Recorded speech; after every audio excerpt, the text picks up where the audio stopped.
Qué privilegio el que tenemos de ser parte de la escuela sabática. Te invitamos a revitalizarte con el estudio de la Palabra de Dios en este interesante programa. Bienvenidos a la escuela sabática.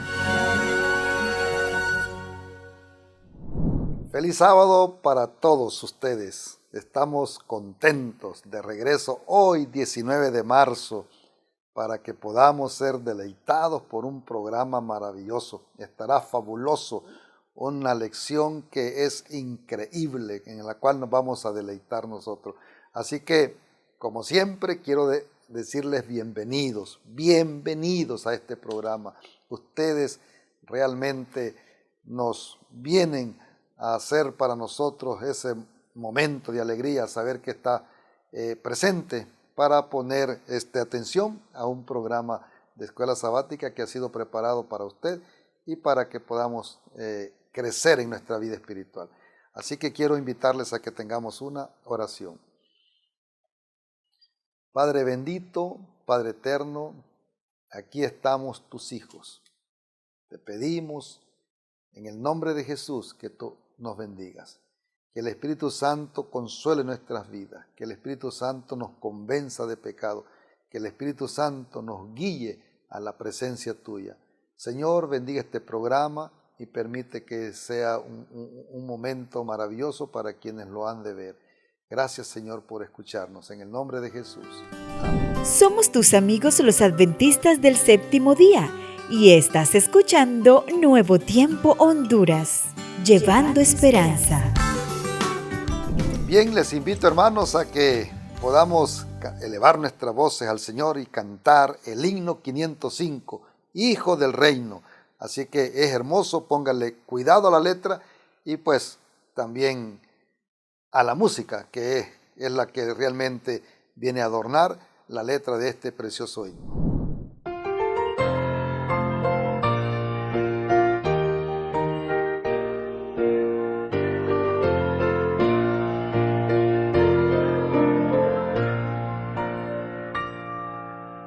Hijo del reino, ¿por qué estás durmiendo? Cuando a la vista se halla tu hogar, presto levántate, ciñe tus armas, en el conflicto tendrás que luchar. Hijo del reino, ¿por qué tardas tanto? Cuando delante el premio se ve, álzate, vístete, Cristo se acerca, sal a su encuentro, recibe a tu rey.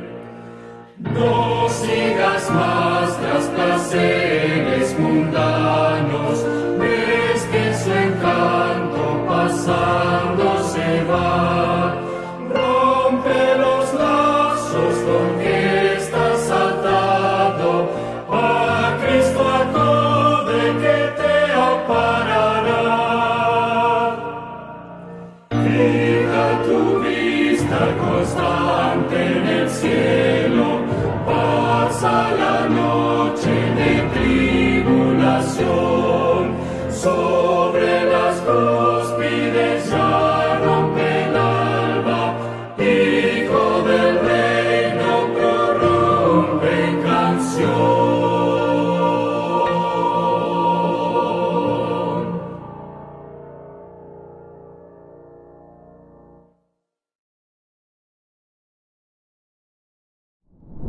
Bien, vamos al misionero, a la parte misionera. Trae un título curioso. Obviamente, ustedes saben que hemos estado pasando momentos difíciles. Ya estamos saliendo, gracias a Dios, pero hace ya casi 2 años, pues era terrible y difícil eso. El año pasado también difícil. Así es que por ahí surgió una historia misionera y se titula Necesitamos arroz en la pandemia. Vamos a ver de qué se trata. Cuando golpea el desastre, los que más sufren son los más vulnerables. El año 2020 será recordado como uno de los momentos más duros de la historia moderna. La pandemia del COVID-19 puso en una difícil situación a las familias de bajos ingresos en el mundo. Algunos no podían suplir las necesidades básicas de sus familias, ni llevar alimento a la mesa. Muchos países decretaron confinamiento para hacer más lenta la propagación del coronavirus. En Filipinas, el cierre repentino del comercio, como también la abrumada caída del turismo, hizo que familias bajos ingresos perdieran sus empleos. Lucharon para suplir sus necesidades, incluyendo un alimento básico, el arroz. Esto llamó rápidamente la atención del Dr. Samuel Wang, un evangelista de la región del sur Asia-Pacífico. Él coordinó una recolección de dinero para ayudar a los más afectados. Cuando nos enteramos de la situación, nos preocupó enormemente. Damos gracias a Dios. Su amor nos motivó y nos inspiró. No importa dónde, estamos todos unidos, porque somos una sola familia en el Señor. El equipo del Dr. Wang trabajó duro para entregar sacos de arroz. En la primera entrega, más de 1,200 familias recibieron arroz y literatura adventista. Miembros de la comunidad, tales como conductores de triciclos y personal de servicios públicos, pidieron este alimento esencial para sus familias. El equipo siguió los protocolos de distanciamiento físico y las medidas sanitarias para evitar la propagación de la enfermedad. A pesar del riesgo para su propia salud, confiaron en que Dios los estaba guiando para cuidar a otros. El 15 de marzo, Filipinas entró en cuarentena. Y sabíamos que mucha gente cerca de la capital lo estaba pasando mal, especialmente en Silang. El negocio de los conductores de triciclos se fue al suelo. No tenían arroz ni nada para comer. Así que comprendimos la situación y tratamos de recolectar dinero para ayudarlos. En 11 horas, teníamos el dinero necesario para ayudar a 2,000 familias de aquí. Entregamos 10 kilos de arroz a cada familia para ayudarlas en este difícil momento hasta que terminara el confinamiento. Los líderes de los grupos de ayuda de la región Asia-Pacífico inscribieron las familias que sabían que podían estar necesitando alimentos. Algunos de los que recibieron el arroz fueron las familias pobres que vivían en chozas y casas improvisadas en 6 sectores diferentes en Silang. La segunda entrega de arroz se organizó 4 días después para casi 900 familias. En total, se repartieron 400 sacos de arroz. Se incluyó literatura adventista porque el equipo también quería suplir las necesidades espirituales de las personas. Así que nuestros miembros tuvieron la oportunidad en diferentes sectores. Este es el momento preciso para suplir las necesidades de las personas. Solo hemos seguido los pasos de Jesús, que dedicó su tiempo para ayudar a los pobres en sus necesidades. De esto se trata ser adventista del séptimo día. Como conductor del triciclo, fue algo realmente especial para recibir estos 10 kilos de arroz. Estoy agradecido. Me emociona recibir este regalo de la Iglesia Adventista del Séptimo Día.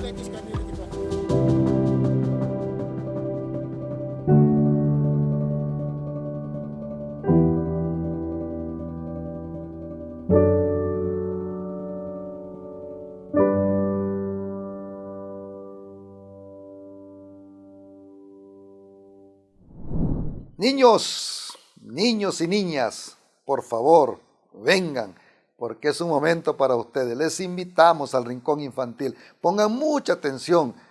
Estará interesante, se los aseguro.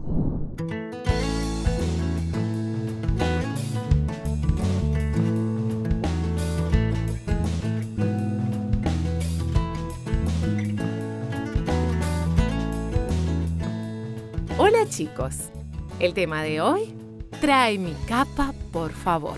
El versículo para memorizarlo encontramos en Hebreos capítulo 6, verso 10. Porque Dios no es injusto como para olvidarse de las obras y del amor que para su gloria ustedes han mostrado sirviendo a los santos como lo siguen haciendo. Y el mensaje: cuando ayudamos a las personas que sirven a Dios, también lo estamos ayudando a Él. ¿Has viajado alguna vez lejos de tu casa? Puede ser que hayas visitado parientes o salido de campamento. ¿Cómo te sentiste al dormir en un nuevo lugar? ¿Recibiste alguna carta o una encomienda mientras estabas allí? ¿Cómo te sentirías si recibieras una carta de tu casa? Pablo sabía lo que era estar lejos del hogar y de los amigos. 4 paredes de piedra lo rodeaban. Arriba, en el cielo raso, una pequeña ventana trataba de iluminar la oscuridad en aquella celda de la prisión. El piso frío de piedra sobre el cual estaba sentado parecía formar parte de su cuerpo.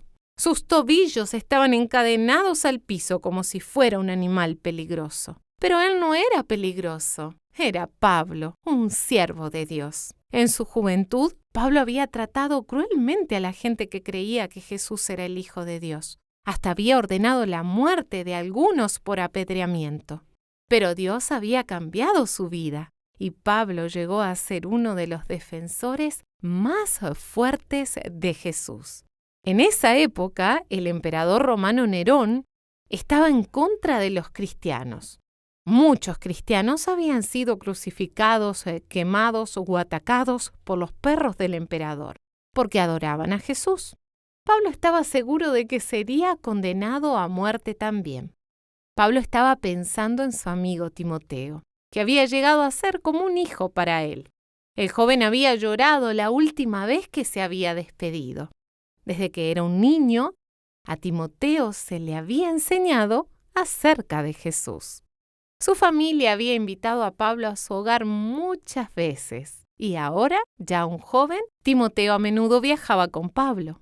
Juntos habían predicado y dado ánimo a otros cristianos. Pablo había sido hecho prisionero varias veces por predicar las buenas nuevas, pero presentía que esta vez no iba a sobrevivir. Ya era anciano y el clima se estaba volviendo cada vez más frío a medida que se acercaba el invierno. Si el rigor del invierno no lo mataba, el emperador probablemente lo haría. Pablo tomó una hoja de pergamino y una pluma. Cuidadosamente comenzó su última carta a Timoteo. A Timoteo, hijo amado, sin cesar me acuerdo de ti en mis oraciones noche y día, deseando verte, al acordarme de tus lágrimas para llenarme de gozo. Segunda de Timoteo 1, 2 al 4. Le recordó a Timoteo que Jesús había derrotado la muerte. Estas eran las buenas nuevas que todos debían escuchar. Así podrían estar gozosos. Pablo no estaba avergonzado de sufrir por compartir estas buenas nuevas con otros. Estas noticias eran tan buenas que estaba ansioso por contárselas a todos. Pablo se sentía tan solo, parecía que todos en Asia lo habían abandonado. Nadie había venido en su defensa cuando fue juzgado. Las pocas personas que lo habían animado significaban mucho para él. Pablo mencionó el nombre de un amigo que había recorrido toda Roma para encontrarlo y visitarlo en la prisión. Le pidió a Timoteo que enviara sus saludos a varios otros que lo habían servido y que habían cuidado de sus necesidades personales. Y finalmente le pidió a Timoteo que viniera a visitarlo trayendo su capa, porque hacía frío en la cárcel. Los pastores también se sienten solos algunas veces. Ellos pasan la mayor parte de su tiempo pensando en las necesidades de otros. ¿No sería una hermosa sorpresa si planearas una forma de ayudar a tu pastor? No se necesita demasiado para servir. Una sonrisa, flores después del culto, aún un vaso de agua podría traerle gozo a tu pastor y también te va a hacer sentir bien a ti. ¿Por qué no intentarlo? Y ahora pues vamos a lo que venimos, al repaso de la lección de escuela sabática. Una lección interesante, recibir un reino inconmovible. Creo que todos nosotros, todos anhelamos pues pertenecer al reino de Dios. Y qué momento más especial. Pues bueno, el pastor Bullón nos va a contar de qué se trata la lección de esta semana. Así que pongámosle atención.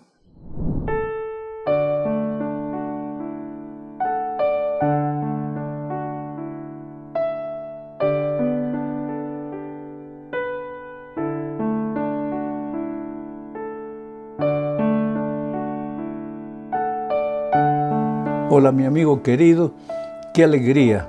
Cada día es una nueva oportunidad que Dios nos da para recomenzar, para tomar nuevas decisiones, para enmendar el camino si hemos estado andando por caminos extraviados. En fin, cuando el sol brilla de mañana, es como si Dios nos estuviera sonriendo y diciendo: hijito, bienvenido a un nuevo día, haz de este día un día completamente diferente de los otros. Y cada semana también es una nueva oportunidad. Esta semana, en la lección de la escuela sabática, vamos a hablar de un reino inconmovible, o sea, un reino que no pasa, no es un reino movible, un reino que se mueve, un reino que acaba. El reino que nos espera es un reino inconmovible, imperecedero. Y lo maravilloso de todo es que esa herencia que recibiremos, ese reino inconmovible, no será como recompensa o como un galardón porque nos hemos portado bien o porque hemos hecho las cosas como Dios quería. Simplemente será por gracia, por la gracia maravillosa de Jesucristo. Eso es lo que vamos a estudiar en la lección número 12 para el 19 de marzo del año 2022. El título de la lección es Recibir un reino inconmovible. Y para esto pues vamos a empezar con la primera parte leyendo el primer texto que está en Hebreos capítulo 12, versículo 22. Antes de leer el texto, quiero explicar que este texto describe la llegada de Jesús a los cielos después de haber resucitado para encontrarse con el Padre. Y se encontró con millares de ángeles. En fin, vamos a leer el texto y voy a ir explicando a medida que vamos leyendo.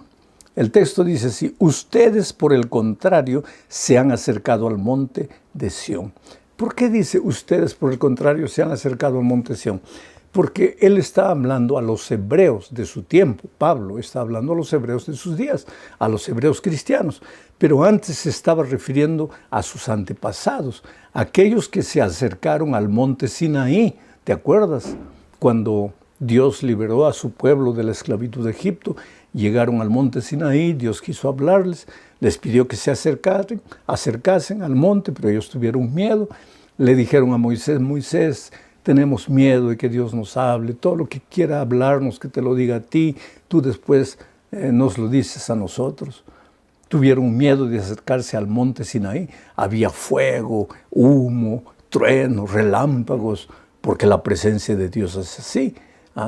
Y cuando el hombre está viviendo en pecado, cuando está alejado de Dios, pues tiene miedo de estar cerca de Dios. Eso fue lo que sucedió con Adán y Eva. Cuando pecaron, se escondieron entre los árboles porque tuvieron miedo de Dios. Antes del pecado no había miedo, porque Dios había creado al ser humano para que conviviesen juntos, para que caminasen juntos. Bueno, por esto, dentro de este contexto, es que Pablo les dice, vuelvo a leer el texto ahora. Dice, ustedes, por el contrario, se han acercado al monte de Sión. Ustedes, porque sus padres se habían acercado al Sinaí, pero ustedes se han acercado al monte de Sión, a la celestial Jerusalén. Y aquí ya viene un problema, nuevamente. Hombre, si ellos se acercaron al monte de Sión, ¿cómo es que se acercaron a la ciudad celestial de Jerusalén? ¿De qué manera? Vuelvo a repetir, a través del intermediario, a través del abogado, a través del sacerdote, a través de Cristo. No dije que este texto describe la llegada de Jesús al cielo después de su resurrección. Cuando Jesús llegó allá, fue como si nosotros hubiéramos llegado. Entiéndeme bien, no estoy diciendo que nosotros llegamos. Fue como si nosotros hubiéramos llegado, porque Jesús no se hizo un ser humano, no se hizo nuestro hermano, no se hizo de carne y hueso, no se hizo nuestro representante, nuestro abogado fiel. Pues ahora al llegar allá, estábamos como si fuese un edecán, estaba llegando, pero nosotros también estábamos llegando por la fe, en la esperanza. O sea, Jesús, la entrada de Jesús al cielo, a la presencia del Padre, es garantía de que un día nosotros también entraremos a la presencia del Padre. Sigo leyendo el texto. Ustedes, por el contrario, se han acercado al monte de Sión, a la celestial Jerusalén, ciudad del Dios vivo, y a una incontable muchedumbre de ángeles, a la congregación de los primogénitos que están inscritos en los cielos, a Dios, el juez de todos, a los espíritus de los justos que han sido hechos perfectos, a Jesús, al mediador del nuevo pacto, y a la sangre rociada que habla mejor que la de Abel. Dice que nosotros en la persona de Cristo llegamos allá, al cielo, a la presencia del Padre. Millares de ángeles, los primogénitos. ¿A qué se refieren los primogénitos? Los que resucitaron, ahí estará pues Elías, Enoc, los que resucitaron por ocasión de la muerte de Cristo, en fin, todos ellos estarán allá, como representantes nuestros de que nosotros también un día llegaremos allá. Pero hay una parte que me preocupa, dice, ustedes se han acercado a los espíritus de los justos que han sido hechos perfectos. ¿Cómo espíritus? ¿Hay espíritus en los cielos? No. Enoc, carne y hueso. Moisés resucitado, carne y hueso. Elías, carne y hueso. No hay espíritus. Pero ¿por qué dice que al ir al cielo nos acercamos en la persona de Cristo? Claro, ya lo expliqué. Pero nos encontramos con espíritus de los justos. Es que aquí hay una figura de lenguaje, y esto es interesante. No hay tiempo para explicar cómo debemos interpretar la Biblia, pero te voy a hacer un ejemplo para que entiendas más o menos lo que está diciendo aquí. Nosotros usamos muchas figuras de lenguaje en nuestro día a día. Por ejemplo, llegas a la casa con hambre y le dices a la esposa, hijita, sírveme el almuerzo, que estoy muerto de hambre. Y la esposa podría responderte, ahora, si estás muerto, pues ¿para qué vas a comer? Ya estás muerto, porque los muertos ya no comen. No, pero es que yo no quise decir que estoy muerto. Entonces, ¿qué quisiste decir? Que estoy con mucho hambre. Pues entonces di que estás con mucho hambre, no digas estoy muerto de hambre. Pero es que ese muerto de hambre es una figura de lenguaje. Tú no puedes llevar eso en la literalidad. Y cuando aquí habla de los espíritus de los justos, está tomando una parte de la estructura humana, que es el justo, tiene una estructura humana. ¿Qué cosa? Pensamientos, su lado mental, emocional, su lado espiritual, su lado físico. Aquí está tomando solo el lado espiritual como representante de todo el ser humano. O sea, no está hablando aquí de espíritus, sino de los justos. ¿Y qué justos? Pues los justos que un día resucitaron y fueron vivos al cielo, o como Elías y Enoc, ya lo dije. Bueno, vamos a la segunda parte del estudio de esta semana bajo el título o el subtítulo, os habéis acercado a Dios, el juez de todos. En el texto que acabamos de leer, dice que nosotros nos acercamos al Dios, el juez de todos. ¿Quiere decir que hay un juez en el cielo? Sí, claro, aquí está Dios, el juez de todos. ¿Por qué? Porque no hay salvación sin juicio y no hay juicio sin juez. ¿Por qué no hay salvación sin juicio? Porque para salvarnos, querido, pues nuestra vida tiene que ser un libro abierto.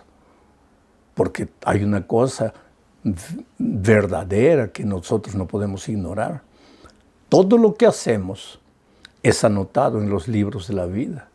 Todo lo que hacemos, todas nuestras decisiones, o buenas o malas, son registradas en los libros de los registros celestiales. Y un día tendremos que ser juzgados. Ahora, ¿qué es lo que va a determinar nuestra salvación? Porque hay mucha gente que piensa que la salvación es más o menos así, como una balanza con dos platillos, ¿no? En un platillo, las acciones buenas, en el otro, las acciones malas. Y que nuestra salvación va a depender de cuál pesa más. Si hay más acciones buenas, estamos salvos. Si hay más acciones malas, estamos perdidos. No, no es así. No funciona así. Pero hay un juicio, sí. Y todo lo que hacemos en esta vida está registrado en los cielos, sí. Y no hay salvación sin juicio, no hay. Y no hay juicio sin juez, no hay. Por eso está aquí Dios siendo presentado como el juez de todos. Ahora, lo que determina nuestra salvación es nuestra fe en Cristo. Porque te acuerdas de aquel incidente del Antiguo Testamento en que el diablo estaba acusando al sacerdote Zacarías, diciendo, mira que este hombre ha pecado, que merece morir. Pero entonces se presenta el Señor, dice, sí, ha pecado. Y lo cubre con el manto blanco de su justicia. Igualito el diablo allá en el cielo te va a apuntar a ti. Cuando comience el juicio te va a apuntar y va a decir, pero ese miserable merece morir porque es un pecador, porque cuántas veces inclusive oía tu voz, pero fue atrás de sus pecados. ¿Por qué lo vas a salvar?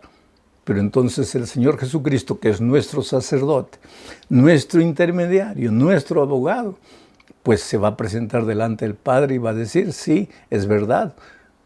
Es un pecador, es un miserable, ha hecho cosas malas, ha andado por malos caminos, pero se arrepintió, aceptó mi muerte. Entonces, la muerte que yo morí en la tierra, se la voy a dar a Él para que pague sus pecados. Él está libre ahora. ¿Por qué? Porque mi vida, mi justicia es de Él, porque Él la aceptó. Bueno, todo esto que estoy diciendo, Daniel, en el capítulo 7 de su libro, versículos 9 y 10, también describe. Voy a leer el texto de Daniel, dice así, mientras yo miraba se colocaron varios tronos y un anciano entrado en años se sentó. ¿Quién es este anciano? Pues es el juez, Dios el juez.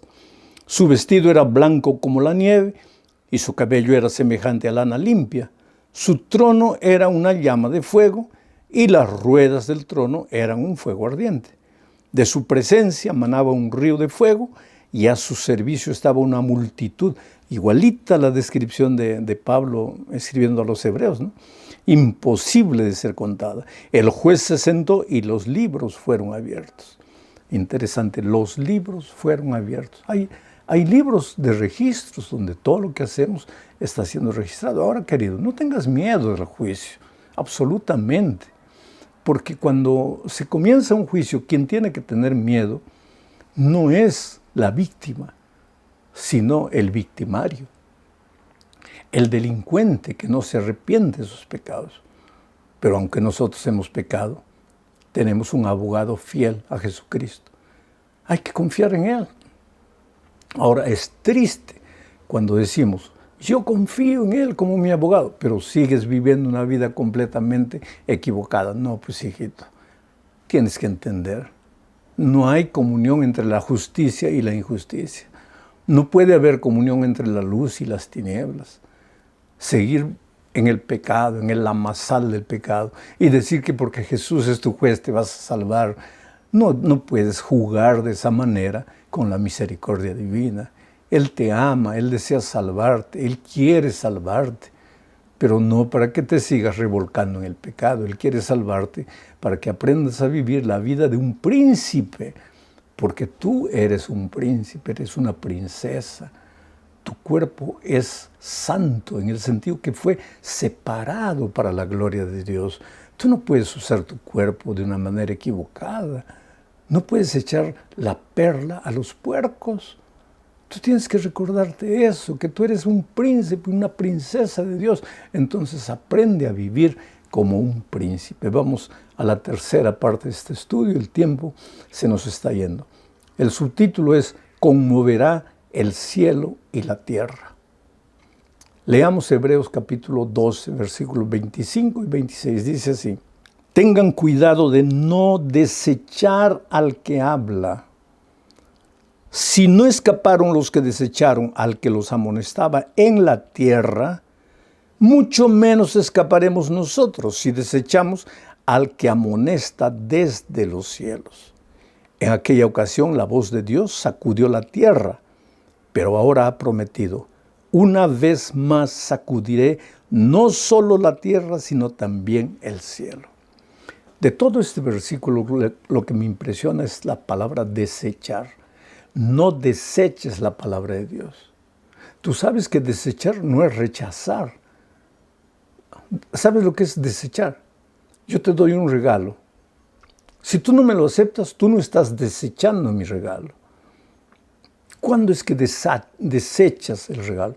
Cuando yo te doy el regalo, tú lo aceptas. Pero cuando yo me voy, lo echas a la basura. Eso es desechar, es menospreciar, es no valorizar. ¿Y qué dice el texto aquí? No deseches la palabra de Dios. ¿Acaso los sábados cuando vamos a la iglesia no estamos oyendo la voz de Dios? Pero, y cuando vamos a la casa y durante la semana, ¿hacemos lo que hemos escuchado de la voz de Dios, de la palabra de Dios? ¿O desechamos la palabra? Quiere decir, la recibimos. Y cualquiera que nos ve el sábado cantando, emocionando, diciendo amén, puede decir, pues qué maravilloso está recibiendo la palabra de Dios. Y durante la semana, esa palabra norma nuestra vida, dirige nuestra vida, inspira nuestra vida, o la echamos a la basura y vivimos como si no hubiéramos conocido a Dios. Eso es lo que quiere decir aquí cuando dice, no deseches la palabra de Dios. Y dice que cuando Dios habla, los cielos y la tierra son sacudidos. Aquí se habla de la solemnidad, de la santidad, de la soberanía divina. Ahora lo que me impresiona es que ese Dios soberano, todopoderoso, ese Dios que cuando habla los cielos y la tierra y los montes tiemblan, ese Dios se acerca a mí como un Padre de amor. Quiere decir, aquí hay dos cosas. Al mismo tiempo que debo respetarlo y reverenciarlo y adorarlo como mi Dios, debo aceptarlo como mi Padre. A Jesucristo como el Dios hecho carne para ser mi hermano y caminar conmigo. Qué Dios maravilloso tenemos. Vamos a la siguiente parte de nuestro estudio, hablando de un reino inconmovible. Ya dijimos que en esta tierra todo pasa. Todo se va, todo se gasta, la juventud se va, la salud, los años. Pero nuestra herencia es un reino inconmovible. Ahora, querido, tú puedes decir, sí, pero todo eso, ¿qué pruebas tenemos? Tal vez no tengamos pruebas así que se puedan tocar, pero la palabra de Dios permanece para siempre.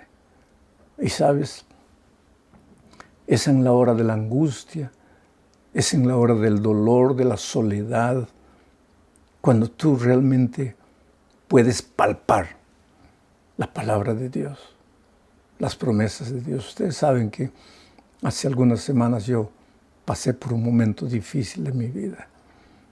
Sabes que yo siempre decía, y siempre prediqué diciendo que yo no tengo miedo a la muerte, que el Señor puede llamarme a la hora que quiera. Pero también siempre me pregunté, ¿y cómo será cuando llegue el momento? Porque estando bien de salud, cualquiera dice, no tengo miedo a la muerte.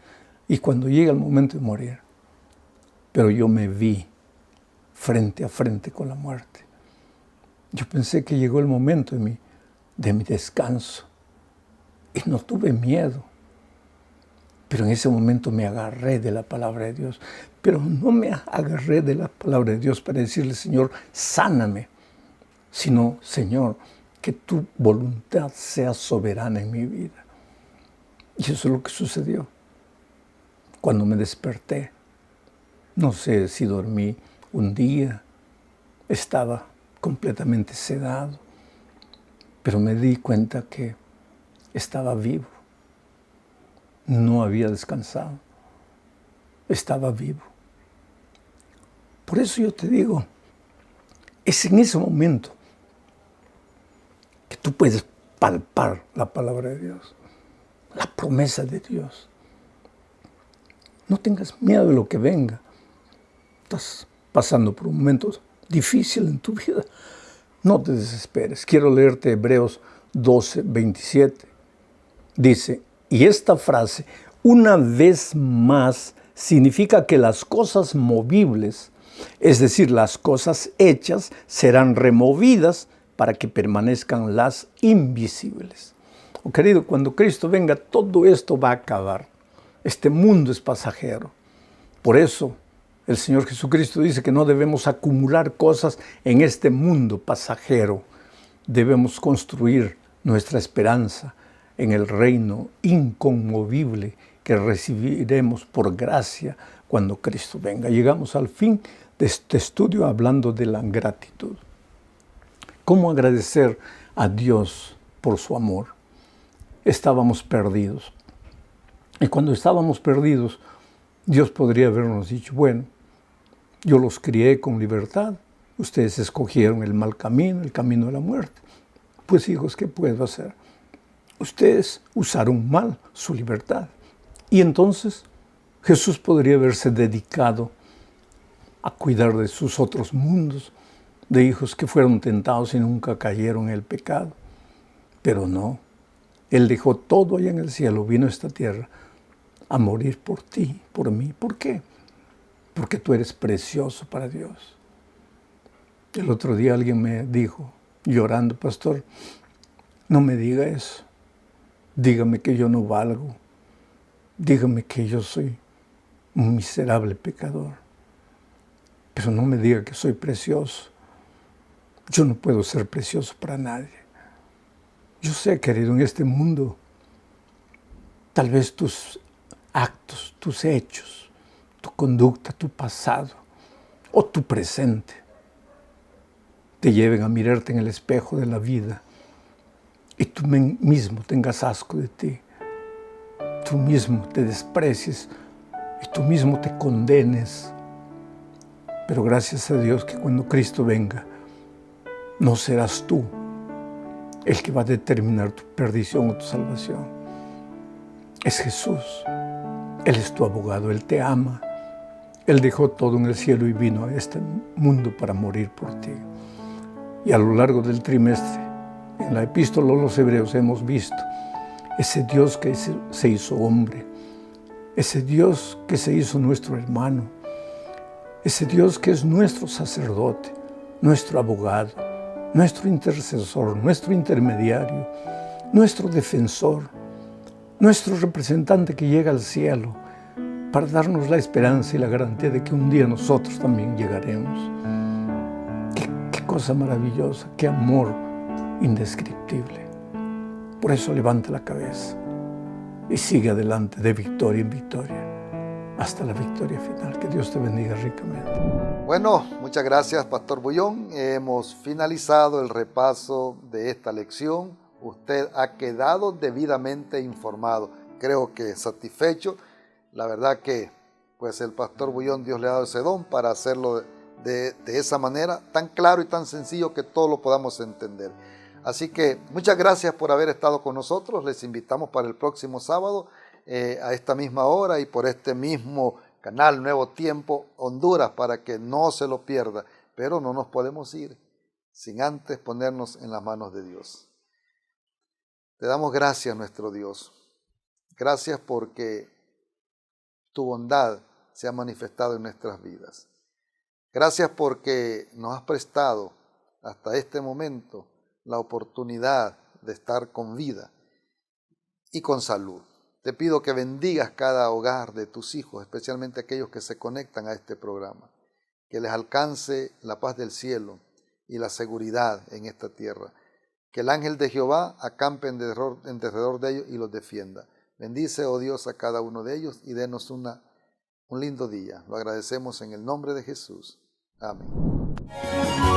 Gracias por habernos acompañado y les invitamos a que puedan participar de una manera especial este próximo sábado en otra edición de la Escuela Sabática.